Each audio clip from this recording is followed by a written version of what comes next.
Honneur à la ville. C'est pour life. Ça fait très longtemps que nous n'avons pas parlé. Je pensais aujourd'hui venir partager un mystère avec vous selon les sceaux. J'ai toujours dit selon les sceaux parce que ce qui nous intéresse, nous, ce sont les mystères révélés. C'était le but final. C'était que Dieu voulait que tout soit révélé par le Fils manifesté. Nous allons parler sur le mystère du livre des propriétaires qu'Adam avait perdu. Quand nous parlons du livre, beaucoup de gens ont toujours la trahison de l'imagination, où ils pensent qu'il y a un grand livre au ciel où Dieu ouvre les livres et dans le livre il y a les Écritures comme les humains les font. Dieu n'a pas le cerveau que nous avons. Dieu n'a pas les yeux que nous avons. Il ne voit pas comme nous. Il ne réfléchit pas comme nous. Il ne parle pas comme nous. Et quand il dit qu'il y a les livres des propriétaires qu'Adam avait, il faut oublier parce que même Adam, dans le temps d'Adam, il n'y avait pas de livres que nous avons aujourd'hui comme ces livres que vous voyez derrière moi. Adam n'avait aucun livre qu'il pouvait lire parce qu'il n'y avait pas encore d'éducation. Et vous savez que dans l'Éden de Satan, frère Branham dit que l'éducation vient du diable. Adam n'était pas éduqué. Adam ne vivait pas par l'éducation de livres que nous avons comme des brochures, comme des Bibles aujourd'hui. Adam vivait par la foi qui était l'inspiration. Car la foi était une partie de Dieu dans l'homme. C'est ce que nous appelons l'âme. L'âme est la foi, substance.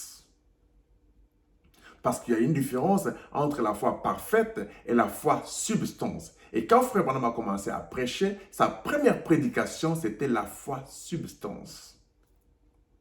Quand il termine vers la fin, il parle de la foi parfaite. Et cette foi substance, c'est ce que Adam utilisait. Adam ne vivait que par ce qu'il entendait, par l'inspiration.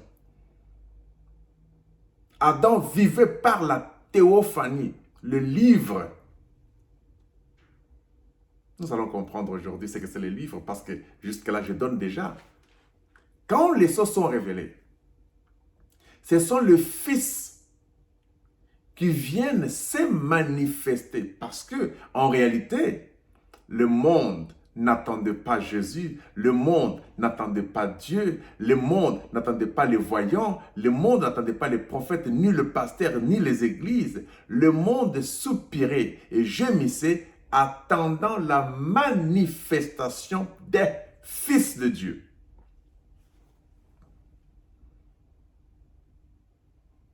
Et aujourd'hui, lorsque les sceaux sont révélés, ce sont les fils de Dieu qui descendent pour se manifester. On ne peut pas compter leur nombre. Ils sont tellement nombreux. On dit des milliards, mais le mot milliard a commencé il n'y a pas très longtemps. C'est dans le 15e siècle ou quelque chose comme ça qu'on parlait de milliards. Mais Gide a parlé de milliards. C'est juste le langage du livre français. Mais il parlait des nombres infinis, des nombres qu'un humain ne pouvait pas compter du tout. Je vous donne un exemple. Quand il pleut, il y a tellement de dots de pluie qui tombent, non? Est-ce que vous pouvez compter ça? Le nombre de dots de pluie qui tombent là est moins nombreux que les élus. Est moins nombreux que de saints. C'est pour que vous puissiez comprendre que ce n'est pas un nombre que vous pouvez compter. Et qu'est-ce que le livre des propriétaires? Je vais dire ces choses selon les sceaux. Parce qu'avec les sceaux, nous avons la mer de cristal. Nous devons comprendre les choses clairement. Pas selon l'ombre, mais selon la réalité. Parce que les sceaux, c'est la réalité des choses qu'on ne voit pas avec beaucoup de flou. Mais qu'on voit clairement. Vous vous souvenez de l'homme que Jésus avait guéri pour qu'il puisse voir, l'homme aveugle? Il dit que quand il a commencé à voir, il voyait les gens comme des arbres. Tu vois? Tu vois? Comme au commencement. Genèse, c'est un livre mystérieux. L'Apocalypse, c'est un livre mystérieux. Ce sont des livres symboliques. Quand on parle des arbres, on ne voit pas les arbres comme nous voyons les arbres ici. Quand Dieu parle de l'arbre, Dieu a toujours utilisé le langage arbre. Il dit, un arbre qui ne produit pas de fruits mérite d'être coupé et jeté dans le feu. Il ne parlait pas de l'arbre littéral. Il parlait des êtres. Quand un être ne produit pas le fruit, quand un esprit ne produit pas le fruit, il est à couper et jeté dans le feu. Quand il parle de l'arbre de la mort, il parle de l'arbre de la vie. Nous avons compris tout de suite là que l'arbre de la mort était une personne, tout comme l'arbre de la vie était une personne. Adam était aussi une personne créée à l'image de Dieu. Quand je parle d'Adam ici, je ne vois pas les corps physiques parce que par Adam, mettons les seaux, c'était la poussière de la terre qui fut formée, qu'on appelait Adam. Mais l'homme créé, c'est le souffle de vie que Dieu avait mis en Adam. Cet homme-là, c'est ça l'âme. Frère Branham dit que le souffle que Dieu avait mis en Adam, c'était ça l'âme. Et cette âme-là, c'est ce que nous appelons la foi ou l'inspiration, une partie de Dieu qui était en Adam. C'est ça l'homme à l'image. C'était le reflet de l'homme mâle et femelle, le Père et le Fils. Quand Frère Branham dit que créons l'homme à notre image, il dit c'était qui? Il dit c'était le Père et le Fils. Parce que le Père et le Fils, comment nous avons su qu'il était mâle et femelle? C'est parce que l'homme à leur image était mâle et femelle. Comme c'était les reflets, nous avons compris que le Père et le Fils, ils sont aussi mâle et femelle. Alors, qui est mâle et qui est femelle? On a compris que le Fils était le mâle et le Père était la femelle. Oh, femelle, c'est la mère. C'est juste le langage. Adam vivait avec tous les pouvoirs possibles. Adam avait les livres des propriétaires. Quand les sceaux sont révélés, les sceaux nous révèlent que le livre, c'était l'ensemble des croyants. Frère Branham dit que les croyants sont les paroles du livre. Car les croyants sont lui. Il n'y a pas lui sans le croyant. Lui, c'est l'arbre de la vie. Et les croyants sont lui. Nous comprenons que le livre des propriétaires, c'était l'ensemble de croyants. Le livre des propriétaires, c'était des théophanies. Ce que Adam avait perdu, c'était les théophanies des croyants qui étaient en lui. Parce que Frère Branham dit que Adam a perdu toute l'humanité. Toutes les semences qui étaient en lui ont été tous affectés par le péché original. Tous, par Adam, sont tombés. Tous, par le deuxième Adam, nous devions être relevés.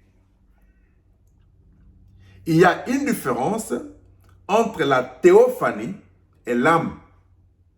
Parce que l'âme, c'est le père, ou soit la mère, et la théophanie, c'est le fils. Frère Branham dit que la théophanie, c'est le logos. Le logos, c'est le fils. Parce que le fils est sorti d'eux. Et notre âme n'a jamais commencé. Frère Branham dit que votre âme est éternelle. Ce qui est éternel n'a ni commencement ni fin. C'est pourquoi je ne suis pas de ceux qui croient que nous sommes enlevés, nous allons dans l'enlèvement. Non, l'éternité ne se déplace pas. C'est le temps qui se déplace. Mon corps peut se déplacer. Le temps se déplace. L'éternité ne se déplace pas. C'est pourquoi Frère Branham a dit que l'un de ces jours, vous comprendrez que être enlevé, ce n'est pas le fait de quitter la terre ici, aller en haut. C'est quelque chose qui se passe sur place même, mais dans une dimension plus rapide. Donc l'enlèvement, ce n'était pas le pick-up, le fait d'aller en haut. C'est juste un langage. Le ciel n'est pas un lieu géographique. Le ciel est une condition. L'enfer n'est pas un lieu géographique. L'enfer est une condition. Le fait de l'enfer qui brûle les gens, ce n'est pas un lieu ou un fait que vous pensez, c'est une condition. La parole n'est pas l'audible qui sort de nos bouches, c'est une dimension, c'est une condition de vie. C'est une dimension. Le ciel est une personne. L'enfer est une personne. L'enfer n'est pas un lieu géographique, ni le ciel non plus un lieu géographique, mais le ciel et la terre, ce sont deux personnes. Quand on dit la terre passera, nous ne voyons pas la terre ici, nous voyons les humains qui doivent passer, mais la parole ne passera pas, c'est-à-dire que la théophanie ne passera pas. Il y a une différence entre la parole et la pensée. La pensée est la mère de la parole parce que la parole est l'expression de la pensée. La parole a un commencement, la pensée n'a pas un commencement. La pensée, c'est ce que nous appelons l'âme parce qu'elle est éternelle. La parole, c'est ce que nous appelons la théophanie parce qu'il est le Fils qui est sorti d'elle. Et le Fils qui est sorti d'elle, c'est ce que nous appelons la théophanie qui est la parole. Alors pourquoi Dieu dit à Adam? Quand il s'adressait à Adam, il ne s'adressait pas à ces chimpanzés-là. Parce que l'homme formé de la poussière de la terre avait le pied d'ours, le nez de chimpanzé, et il avait la forme d'un cheval. Il peut faire tout comme l'animal. L'homme ici est composé de toutes sortes de possibilités ou de caractères animaux. Je peux aboyer comme un chien, je peux faire comme les coqs, et je peux faire comme tout. L'humain a le pouvoir de faire sortir tout genre de cris, de lions, de vaches, et tout. Je peux tout faire. Pourquoi? Parce que toutes les caractéristiques là étaient symbolisées par l'homme tiré de la poussière de la terre. Mais dans l'homme tiré de la poussière de la terre, que nous appelons les chimpanzés, il y avait l'homme créé. Et quand Dieu s'adressait à Adam, il voyait en lui une partie de lui. Il dit à cet homme qui était en lui. Quand je dis en lui, n'ayez pas le langage physique que l'âme a été dans cet homme ici. Non, non, non. L'âme a été alignée. Il y a d'abord le corps physique. Il y avait l'esprit humain qui était vierge, qui n'avait pas un pouvoir sur l'âme. Parce que c'était comme une bande vierge qui tournait, mais qui n'était pas enregistrée. C'est pourquoi dans l'esprit humain, nous avons la mémoire, nous avons l'émotion, nous avons la conscience, nous avons la raison et aussi l'imagination. Ce sont les 5 sens qui étaient dans cette cassette ou ces disques-là non enregistrés. Pourquoi? Parce que l'homme avait le libre arbitre de donner l'ordre ou d'appuyer le bouton d'enregistrement pour que désormais l'esprit humain puisse enregistrer toutes choses selon la volonté du plan de la rédemption par rapport au libre arbitre. Donc le libre arbitre a le pouvoir de dire non à Satan, de dire non à Dieu, ou de dire oui à Dieu, ou de dire non à Satan. Bien qu'il y avait un truc caché dans le libre arbitre pour les croyants. Et quand il s'adresse à Adam, il dit, vous mangerez de tous les arbres.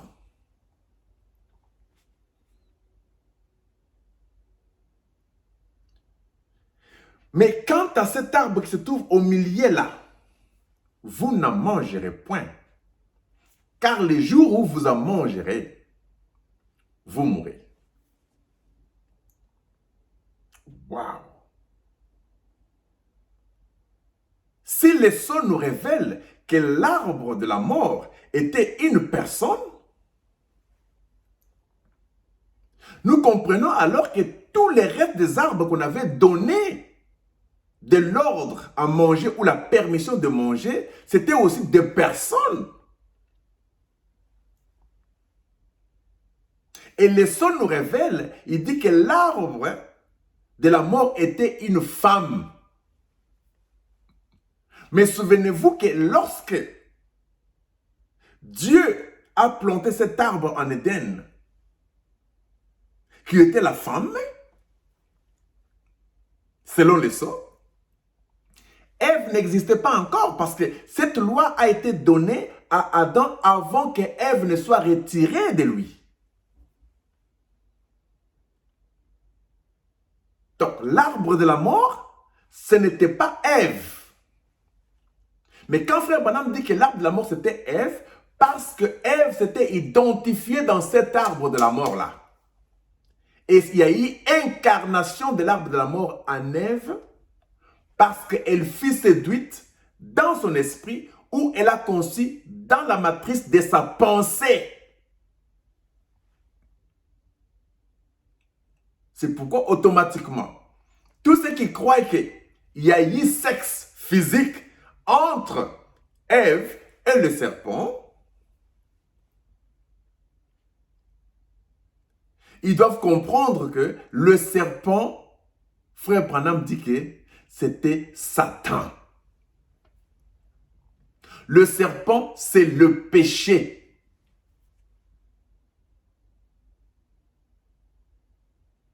Frère Branham explique, il dit que manger les fruits, c'est l'acte sexuel, c'était l'acte d'adultère. Nous avons compris que l'adultère s'est passé au niveau de l'esprit, parce que Jésus interprète ça, il dit, quiconque regarde une femme pure a déjà commis l'adultère avec elle dans sa pensée. L'adultère s'est passé d'abord dans la pensée. Puis l'acte physique vient après. Ève a été séduite déjà dans sa pensée. Ici, j'aimerais vous faire voir que Ève s'était identifiée à cet arbre parce qu'elle était aussi un arbre fruitier qui s'est identifié à un arbre de la mort. Cet arbre de la mort, c'était une femme. Cette femme-là vivait depuis des années et des années avec Adam. Mais Adam ne pouvait pas s'identifier en elle. Mais cette femme-là avait vu en Adam quelque chose. Cette femme-là savait qu'en Adam, il y avait une femme cachée. Et elle était incapable de séduire cette femme-là parce que cette femme-là était une partie d'Adam tout en étant un seul bloc. Mais une fois que Dieu a séparé cette femme d'Adam, c'était une faiblesse. Un sous-produit qui n'était pas une création originale ou une formation originale, c'est une formation venant d'une formation. Il y avait une faiblesse. Parce qu'elle est devenue à Ève après. Avant, elle ne s'appelait pas Ève. Elle s'appelait toujours Adam féminin. Ève était toujours Adam féminin. C'était une terre tirée de la terre, formée déjà. Il y a eu une opération que Dieu a faite. Et quand Dieu a fait cette formation-là d'Ève, Adam dormait, dont les sots disent qu'il était complètement mort. Il a formé l'homme, il a formé la femme là, selon le modèle de l'arbre de la mort. Parce que Dieu avait mis la chute en Ève. Et cette chute-là, c'est la seule chose qui pouvait attirer Ève à cet arbre-là. Cet arbre-là, c'était une église. Cet arbre-là, c'était un corps fausse parole.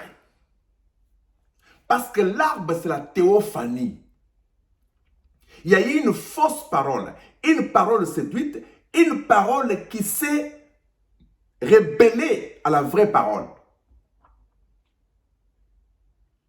L'arbre de la mort, c'était une fausse théophanie, une théophanie pervertie. Cependant que l'arbre de la vie, c'était une théophanie parole pure. Parce que frère Branham explique le son, il dit que l'arbre de la vie, c'était Jésus. Il ne parle pas de Jésus, la fille ou le fils de Marie, venant par Marie. Il parle de Jésus, parole. Parce que Jésus, fils de Marie, était venu pour le plan de la rédemption. Il était venu pour mourir. Mais l'arbre de la mort n'était pas venu pour mourir. Plutôt, je voulais parler de l'arbre de la vie, n'était pas venu pour mourir. L'arbre de la vie, c'était pour recevoir la vie qui n'a pas de fin. C'est-à-dire être victorieux pour toute l'éternité. Et nous comprenons en termes clairs que la théophanie, c'est la parole. C'est pourquoi on l'appelle épouse. L'épouse, c'est la théophanie qui est déjà mariée. Parce qu'il y a une différence entre la femme et le mari et l'épouse. Je sais que dans nos langages, nous disons toujours que c'est mon épouse. Ce sont des langages imagés. Mais en réalité, quand nous parlons de l'épouse, nous voyons l'ensemble des théophanies mariées à leurs âmes. Comme les âmes sont à l'intérieur des théophanies, on appelle l'ensemble là l'épouse. C'est pourquoi l'anioué, c'était l'ensemble de myriades avec leurs âmes. Chacun était mâle et femelle, mâle et femelle, mâle et femelle. C'était ça la chose. Et tout cela, on appelait ça épouse. Parce que l'épouse, c'est l'ensemble de mâles et femelles. Ce sont des langages par rapport au plan de la rédemption. Alors, qui sont d'autres arbres en question? D'autres arbres en question que Dieu a dit à Adam, vous mangerez de tous les arbres. Les arbres là, c'était des théophanies. C'était des paroles venant de l'éternité. C'était votre théophanie, c'était ma théophanie et tout ça, mais on dit que l'homme a contourné les théophanies, c'est-à-dire qu'il n'a pas mangé de ces arbres-là. Il n'a pas dit qu'il mange de ces arbres, il dit vous mangerez. C'est-à-dire, Adam était encore dans une préparation avant de commencer à manger. Adam n'avait jamais mangé de l'arbre de la vie, ni des arbres qu'on avait donné la permission. C'est pour cela, frère Branham dit clairement selon les sceaux, que nous avons contourné nos théophanies.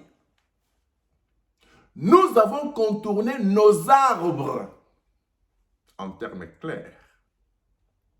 Parce que l'arbre est la théophanie qui devait nous donner les fruits, la parole, le mystère.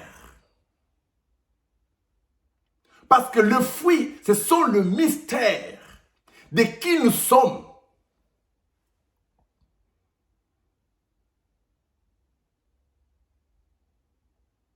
L'âme n'est pas la lumière. L'âme, c'est les ténèbres mystérieuses. Il fallait que de l'âme puisse sortir, que l'âme puisse créer la lumière afin que l'âme puisse se découvrir et que cette lumière entre dans l'âme et que l'âme puisse voir qui il est. Il fallait que l'épouse puisse reconnaître sa position. La lumière était importante pour les ténèbres. Je ne parle pas des ténèbres comme étant Satan. Je sais que dans d'autres dimensions d'explication, les ténèbres, c'est Satan. Mais frère Branham dit très bien qu'avant même que la lumière ne soit, il y avait quoi? Frère Branham dit qu'il n'y avait rien. Il n'y avait rien du tout. Il dit que la lumière était la première de création. Pourquoi la lumière? C'est pour que la lumière entre dans les ténèbres, pour voir ce qui est dans les ténèbres, afin que les ténèbres se découvrent.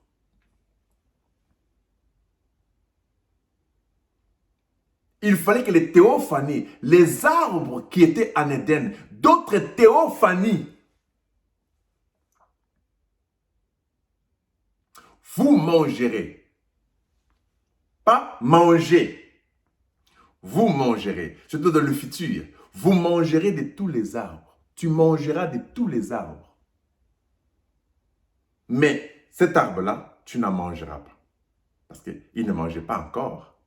Car le jour où tu mangeras, tu mourras. Mais l'homme devait d'abord être cultivé. C'est pourquoi l'homme a été formé pour cultiver la terre. La terre, c'était lui-même. Il devait être cultivé selon la foi. Il devait être mûr. Il devait se cultiver jusqu'à une stature parfaite. Afin maintenant de manger de tous les arbres. Parce qu'en lui se trouvaient toutes les âmes possibles. C'est pourquoi Frère Branham dit que Dieu avait mis toutes les semences dans les dos d'Adam. Nous étions tous dans les dos d'Adam. Et quand Adam est tombé, Frère Branham est clair, il dit que Adam l'a fait volontairement. Il nous a fait tous perdus volontairement. Et aucune âme ne pouvait plus aller manger des arbres. Maintenant, les gens vont dire qu'il faut faire les théophanies ont existé seulement dans ce temps ici. Quand Frère Branham est venu, c'est à ce moment-là que les théophanies sont... Non, non, non. Nous devons retourner selon les sceaux parce que nous sommes parmi les fils qui sont venus pour révéler toutes les choses selon les sceaux et ça doit être très clair. Quand on vous dit que la création a commencé dans les domaines angéliques, quand nous lisons les sceaux, Frère Branham parle des corps angéliques, que nous appelons les corps célestes. Il dit que les corps angéliques, qui sont les corps célestes, ce sont des théophanies. Donc la création a commencé dans les domaines théophaniques. Avant que rien n'existe, avant qu'il n'y ait rien alors, la première création, quand le Logos est sorti, Christ, parce que lui était sorti tout en étant à part, pour le plan de la rédemption, parce que dès l'éternité, il a été choisi pour être sacrifié. Christ qui est sorti de Dieu, il a suivi une lignée jusqu'à la fin, afin de donner sa vie pour ses frères. On dit, il n'y a pas de plus grand amour que de donner sa vie pour ses frères. Donc, les frères sont semblables à toi. S'il était la théophanie, il était le Logos, il a ses frères qui sont aussi théophanie et Logos. C'est pourquoi la création a commencé dans les domaines de théophanie, dans les domaines angéliques. Dieu a créé les anges. Il a créé des théophanies. théophanie par le feu. Il a créé les anges par le feu. Et ce feu-là, c'était la colonne de feu. D'une colonne de feu est sortie plusieurs colonnes de feu semblables à lui ou à elle. Et elle dit, je vais donner ma vie pour vous. C'est pourquoi en hébreu, on nous parle des premiers-nés, des premiers-nés. Donc, tous, nous sommes premiers-nés. Il n'y a pas un âge qui est venu avant l'autre. On dit l'assemblée des premiers-nés. Donc, nous sommes tout un ensemble des égaux.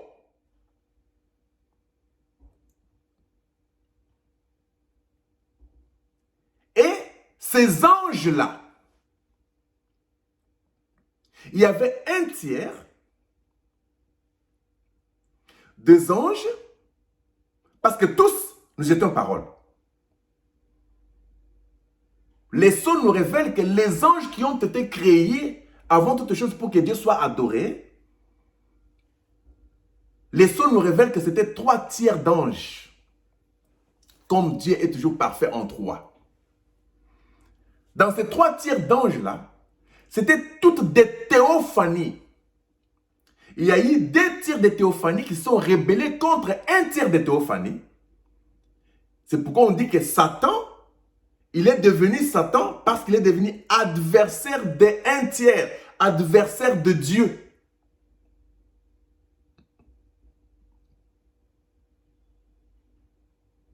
Quelqu'un me dira, comment Lucifer peut être la parole? Mais il était l'ange de la lumière. L'ange de la lumière, c'était un messager. Il était la parole. C'est pourquoi les sons nous disent par frère Branham que Satan et Dieu sont égaux. Dieu, c'est la parole.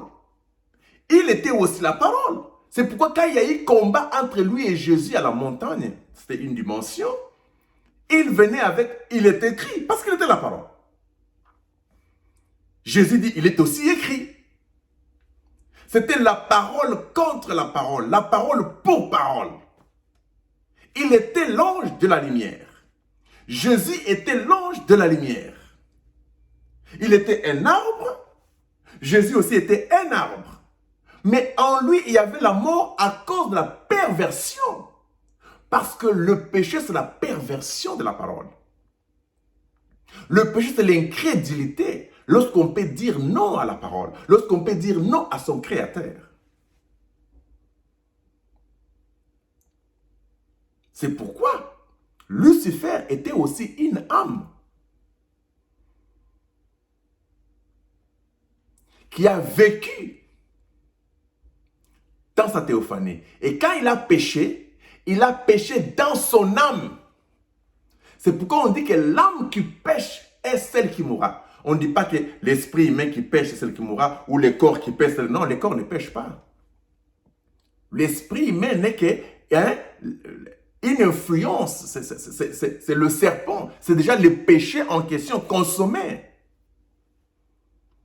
L'esprit humain, c'est un corps. Fausse théophanie. C'est un corps de chute. L'esprit humain, c'est ça l'arbre de la mort. C'est là où il y a les raisonnements, la mémoire, l'imagination, la conscience et les émotions. Adam ne vivait pas par cela. Adam vivait par la foi, vivait par son âme. Et cette foi, ce qu'on entend, vient de votre théophanie. C'est pourquoi les sots par frère Branham nous disent très bien que vous entendez la parole par votre théophanie. Maintenant, vous me dites, oh, pro-life, comment vous pouvez dire que les anges là, c'était des théophanies? On a posé la question à frère Branham. Quand il est écrit que l'ange de l'Éternel campe autour de ceux qui craignent l'Éternel, frère Branham, qui est cet ange là qui est à côté de nous? Il dit que c'est votre théophanie. Vous comprenez? Que l'ange, c'est la théophanie. L'arbre en Éden, c'était la théophanie. Les anges créés, c'était des théophanies. Quand on parle des livres de vie, c'est que Adam avait perdu, c'est-à-dire c'est que nos âmes avaient perdu, c'est que nous avions contourné. C'était les arbres, d'autres arbres en Éden. C'était nos théophanies que nous avions contournées. C'est-à-dire que nous ne sommes pas passés par là. Nous sommes tombés avant d'entrer.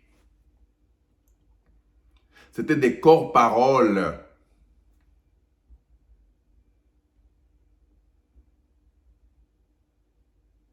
Je pense que c'est très facile à comprendre selon les sceaux. Les livres de propriété, quand on dit « Qui est digne de prendre ces livres d'en rompre les sceaux ?» L'agneau s'est levé pour dire qu'il était digne.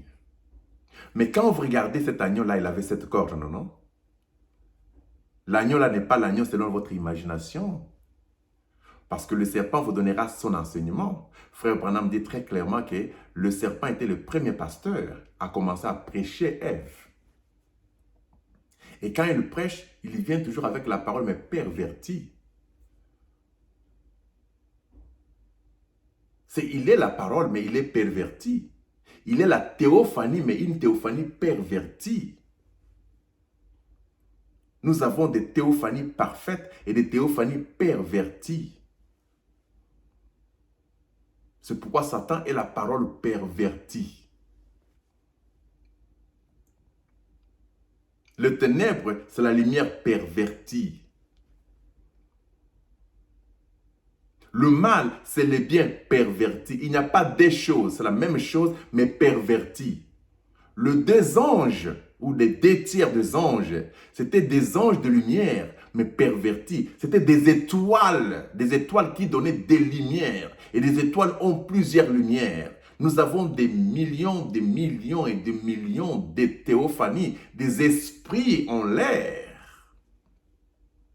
Et quand je dis en l'air, vous ne voyez pas ça selon l'enseignement de l'imagination. Mais vous comprenez que dans des dimensions différentes, il y a tellement d'esprits, 2 fois plus nombreux que nous.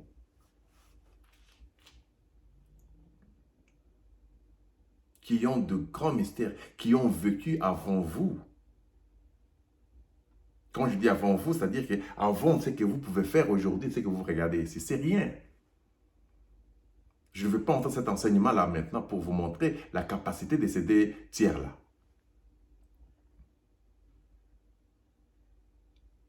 Mais c'était juste pour que vous puissiez comprendre, d'abord, ajuster cette histoire en vous, que les livres des propriétaires, que le message de Satan ne pouvait pas toucher, c'était vos théophanies. C'est pourquoi une fois que Adam a mangé de l'arbre, Adam a cru. Manger veut dire croire.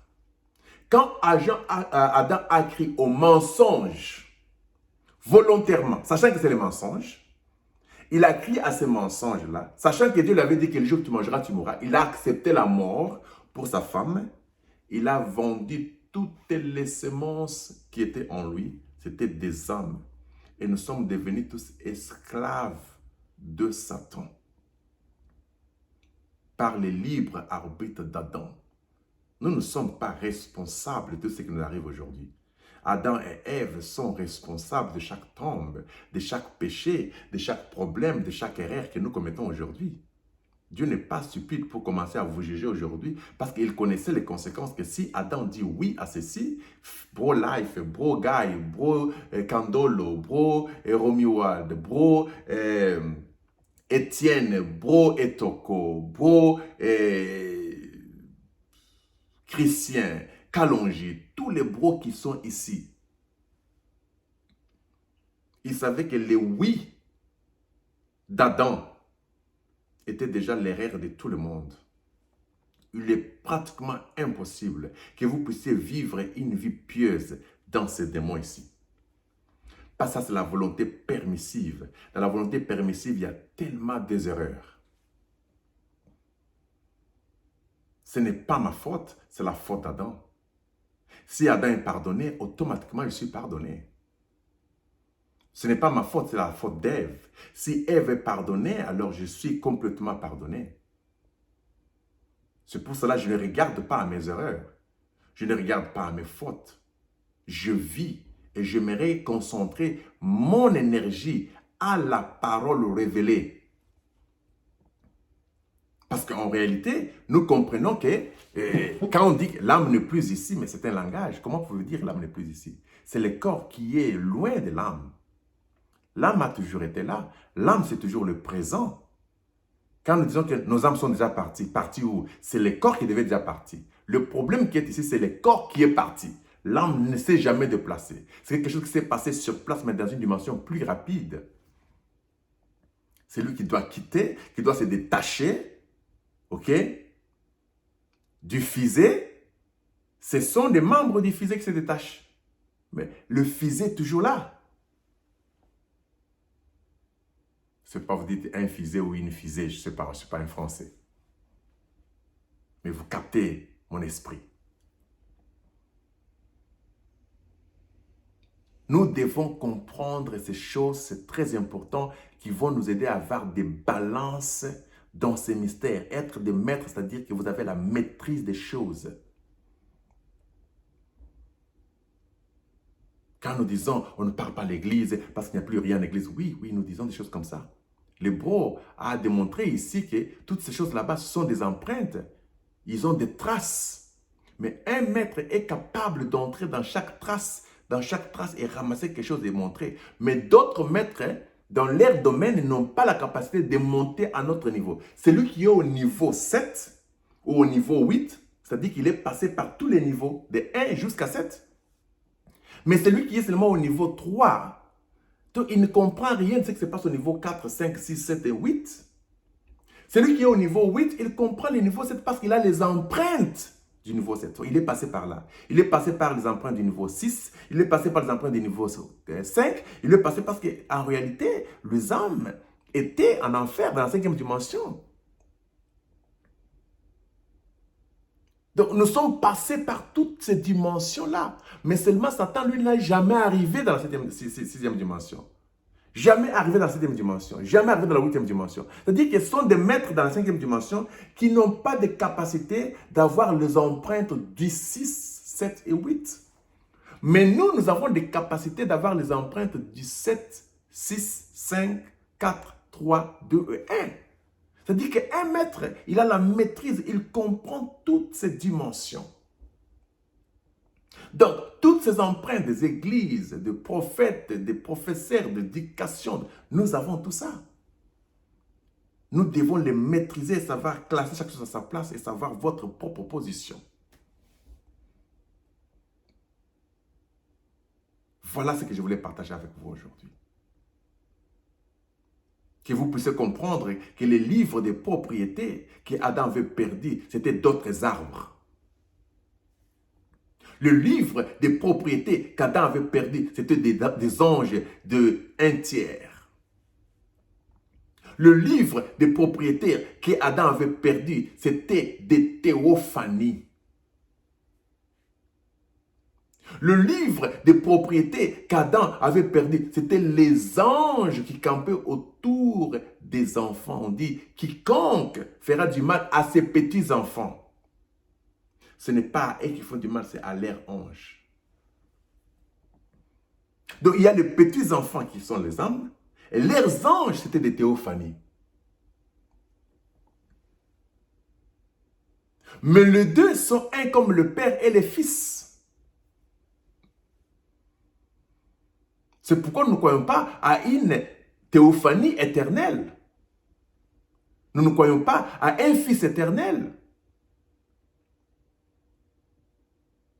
Et le but final, c'était que le Père et le Fils puissent devenir la nouvelle terre.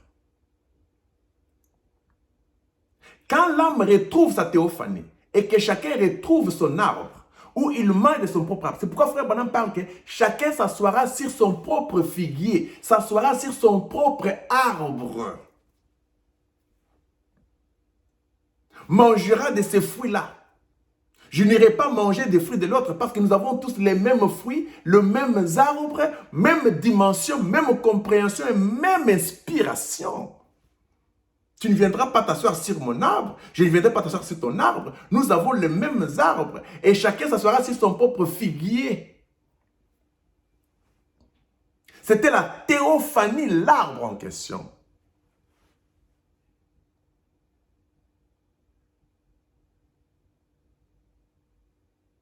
Et quand vous vous asseyez sur votre propre arbre, vous vous nourrissez par les fruits de votre propre arbre.